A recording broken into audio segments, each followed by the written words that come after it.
by the Boston Celtics. We'd like to welcome the kids from the Atlanta Youth Center in Lawrence, Massachusetts. They're sitting in section 16. Now at the conclusion of this game here, we'll take you west to Phoenix, where the Los Angeles Lakers with Kobe Bryant will take on Shaquille O'Neal, Steve Nash, and the Phoenix Suns. Doug, you live in Phoenix. They've been building this game up for a while. A lot of conversation. You know, Shaq actually said the other day that he might go back and play for LA when his contract expires in a couple years. So that raised a lot of eyebrows there in Phoenix. A lot of discussion going into that game, and so it should be a lot of fun. Now, obviously, Phoenix has built themselves to be more of a power team, a half-court game, so we'll see how they handle the big lineup of Pau Gasol, Andrew Bynum, Lamar Odom coming off the bench now, and very potent Los Angeles Laker attack. You want to know how well they're playing? They have one loss this year. Their point differential is plus 13. Boston's a season ago was plus 10, and that was huge. Plus 13. I think when the Bulls won the 72, they were about plus 11 or so. So it tells you how dominant they were. Here's Paul Pierce picking up the ball. Difference in the shot clock and the game clock is 7 seconds. Rajon Rondo. Davis a screen, so they switch on defense. And now Prince ends up with Pierce. Paul tonight, 2 of 9. Ray Allen, 3 of 7. Bodies collide inside and a foul. 12 seconds to play here in the third quarter. That's on Stuckey, who picks up number 3. Ken, we spoke a while ago about that tough Detroit Piston schedule. Well, you know, it's going to ease up a little bit. 8 of the next 12 are at home. And I think there'll be some welcome time from Michael Curry, because really this team hadn't had a chance to practice much with Allen Iverson. So you get the team at home. You don't have to travel days between. You can get a good practice session in.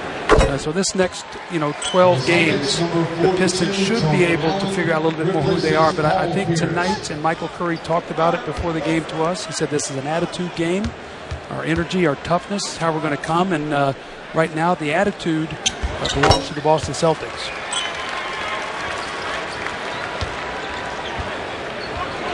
Celtics do have a foul to give.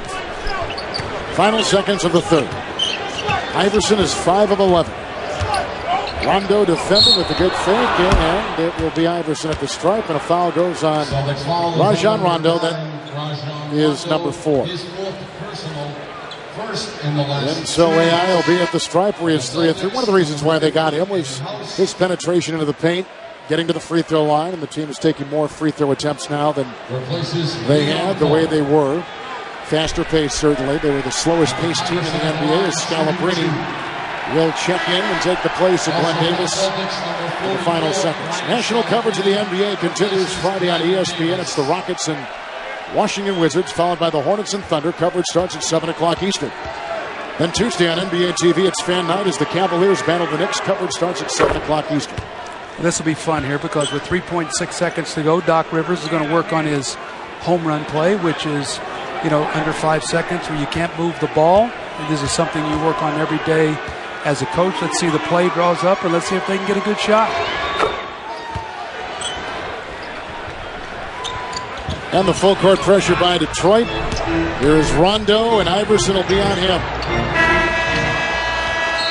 So the Boston Celtics, through 3 quarters, are shooting 51%. They got 3 in double figures, led by their point guard Rondo with 18.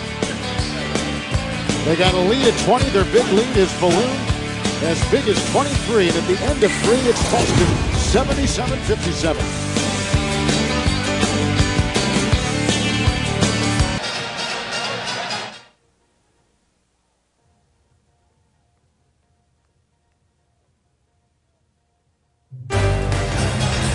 NBA on TNT Thursday is presented by the United States Marine Corps. Tonight we're in Boston. Moments ago, our Cheryl Miller caught up with Boston Celtics head coach Doc Rivers. Well, Doc, your second unit really stepped up in that first half. Talk about how beneficial it was in terms of resting your starters. Oh, it's been huge. They know their roles, Cheryl. They're playing together. As long as they just stay within the system and play that way, we're in good shape. At halftime, you were up by 9. Defensively, what did you guys do in order to extend this lead? Well, they got a lot of easy buckets in the first half, in transition.